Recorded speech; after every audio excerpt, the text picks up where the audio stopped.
Hello and welcome back to Your Brain Lied, the podcast that unpacks all the sneaky ways your mind can trick you, and more importantly, what you can do about it. I'm so glad you're here with me today. Let's dive in. Today we're talking about something that affects a lot of people, even if they don't realize it: fear of intimacy. Now, when I say intimacy, I'm not just talking about sex. That's part of it, sure, but really I mean the whole package deal of emotional closeness, that vulnerability and genuine connection with another person. It's about letting someone truly see you, flaws and all, and trusting them to still care. Think of it like this. Imagine you've got this beautiful, intricately decorated room inside of yourself. It's filled with all your treasures, your hopes, your fears, your weird quirks, everything that makes you, you. Intimacy is like opening the door to that room and letting someone else step inside. For some people, that's no big deal. They practically leave the door swinging wide open.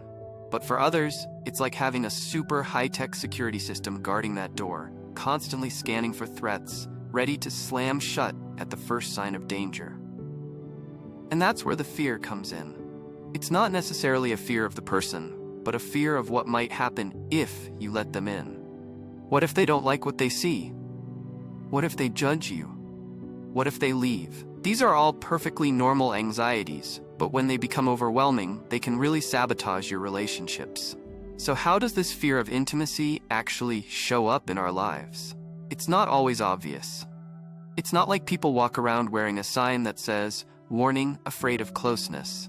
It's usually much more subtle. One common way it manifests is through what I call relationship hopping. You might find yourself getting really excited about someone new, diving in headfirst, and then, just as things start to get serious, you suddenly find a reason to bail. Maybe you start picking fights, or focusing on their flaws, or just feeling inexplicably restless. It's like your brain hits the panic button and says, "Abort! Abort! Too close for comfort." Think about that friend who always seems to have a new boyfriend or girlfriend every few months. They're always chasing that initial spark, that honeymoon phase. But the moment things become real, the moment they have to navigate a disagreement or show vulnerability, they're out. It's not that they don't want a relationship, it's that they're unknowingly terrified of the true intimacy required to sustain one. Another way this fear shows up is through emotional walls. You might be in a long-term relationship, but you keep a part of yourself carefully guarded. You might avoid talking about your feelings or downplay their importance. Maybe you deflect with humor or change the subject whenever things get too deep. It's like building a fortress around your heart, brick by brick, so no one can get close enough to hurt you. I know someone who's been married for years, and on the surface, they seem happy, but whenever their spouse tries to have a heart-to-heart conversation, they clam up.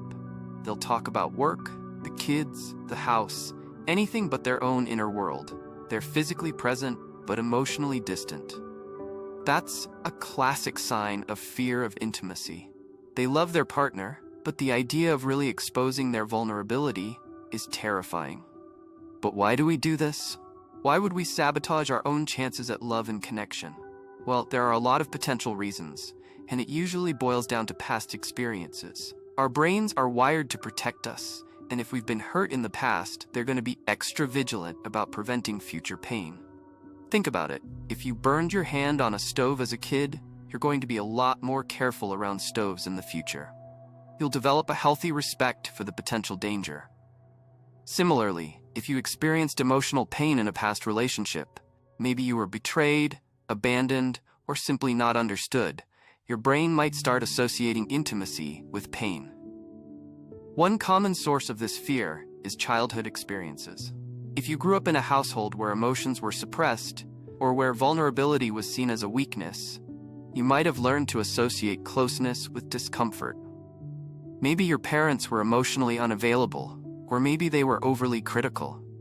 In those situations, you might have learned that it's safer to keep your feelings to yourself. Or consider someone who experienced a really painful breakup. They poured their heart and soul into the relationship, only to be blindsided and heartbroken. It's understandable that they might be hesitant to open themselves up again. They might be thinking, "I gave everything I had, and it still wasn't enough. Why would I risk that again?" That previous experience becomes a lens through which they view all future relationships, coloring their expectations and fears. The fear of intimacy isn't about the other person being inherently untrustworthy. It's about your own perceived inability to handle the potential pain. Now, here's the good news. You can overcome this fear. It's not a life sentence. It takes time, effort, and a willingness to be uncomfortable. But it's absolutely possible to build tolerance for emotional closeness. It's like learning to swim. At first, you might be scared to put your face in the water. You might feel panicky and want to cling to the side of the pool. But with practice and patience, you can gradually learn to relax, to trust the water, and to enjoy the feeling of floating. The first step is simply acknowledging that you have this fear. It might seem obvious, but many people are completely unaware of their own patterns. They just think they're unlucky in love, or that they haven't met the right person yet. But if you consistently find yourself pushing people away or avoiding emotional vulnerability, it's worth considering whether fear of intimacy might be playing a role. Try journaling or talking to a trusted friend or therapist. Ask yourself honest questions. When do I feel most uncomfortable in relationships? What am I afraid of? What past experiences might be contributing to these fears? Once you've identified your triggers and patterns, you can start to challenge them. This is where the discomfort comes in. It's about pushing yourself little by little to step outside of your comfort zone. For example, if you tend to avoid talking about your feelings, try sharing something small and vulnerable with your partner. It doesn't have to be a huge, earth-shattering revelation. It could be as simple as saying, "I'm feeling a little stressed about work today," or "I was a little hurt when you said that earlier." The key is to start practicing vulnerability in small, manageable doses. Another helpful strategy is to focus on building trust. Trust is the foundation of any healthy relationship, and it's especially important for overcoming fear of intimacy. It's like building a bridge across a canyon. You can't just throw a rope across and hope for the best. You need to carefully lay the foundation, one brick at a time, ensuring that it's strong enough to support the weight. Start by being reliable and consistent in your actions. Do what you say you're going to do. Be honest and transparent in your communication. Show your partner that you're someone they can count on. And pay attention to how your partner responds to your vulnerability. Are they supportive and understanding? Or do they dismiss your feelings or try to change the subject? If they're consistently invalidating your emotions, that might be a sign that they're not a safe person to be vulnerable with. It's okay to prioritize your own emotional safety.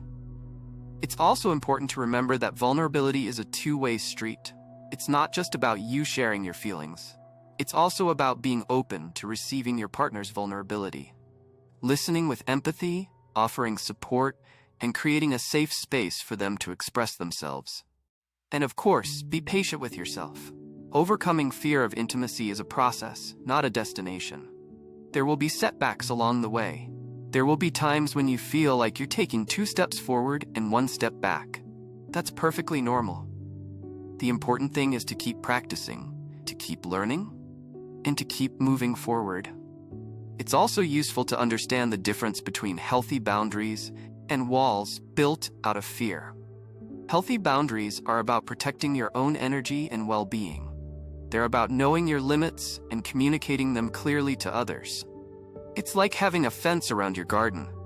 It keeps out the rabbits and deer that might eat your plants, but it still allows the sunshine and rain to nourish them. Fear-based walls, on the other hand, are about isolating yourself from others. They're about preventing intimacy and connection. They're like building a fortress around your heart, blocking out everything, even the good stuff. The key difference is intention. Are you setting a boundary to protect yourself, or are you building a wall to avoid vulnerability? Are you saying no to something because it doesn't align with your values, or because you're afraid of getting hurt? For example, saying "I need some alone time tonight" is a healthy boundary. It's about recognizing your need for self-care and communicating it to your partner. But consistently canceling plans at the last minute because you're afraid of getting too close is a wall. It's about avoiding intimacy and sabotaging the relationship. It takes self-awareness to discern the difference between the two. But start paying attention to your motivations. Are you acting out of love and respect for yourself, or out of fear? So, what are some practical takeaways you can start implementing in your own life? First, reflect on your past relationships. What patterns do you notice? Have you consistently found yourself pushing people away or avoiding emotional vulnerability? Are there any common themes in your breakups? Identifying your patterns is the first step towards breaking them. Second, practice small acts of vulnerability. Share a feeling, express a need, or ask for help. Start with someone you trust and gradually work your way up. The more you practice, the easier it will become. And remember, vulnerability isn't weakness, it's courage. Third, focus on building trust in your current relationships. Be reliable, honest, and consistent. Show your partner that you're someone they can count on, and be open to receiving their vulnerability as well. And finally, be kind to yourself. Overcoming fear of intimacy is a journey, not a sprint. There will be good days and bad days. There will be times when you feel like you're making progress, and times when you feel like you're backsliding. That's all part of the process. Just keep practicing, keep learning, and keep moving forward. This fear, this hesitation, it's not a sign of something wrong with you. It's a sign that you're human, that you've experienced life, and that you're capable of deep feeling. Now it's about learning to manage those feelings, to navigate them with awareness and compassion, so they don't dictate your choices and limit your potential for genuine connection. Thank you for joining me on Your Brain Lied. I hope this episode has given you some food for thought and some practical tools for building more meaningful connections in your life. Remember, your brain might lie to you sometimes, but you have the power to rewrite the story. Subscribe to the channel. See you in the next video.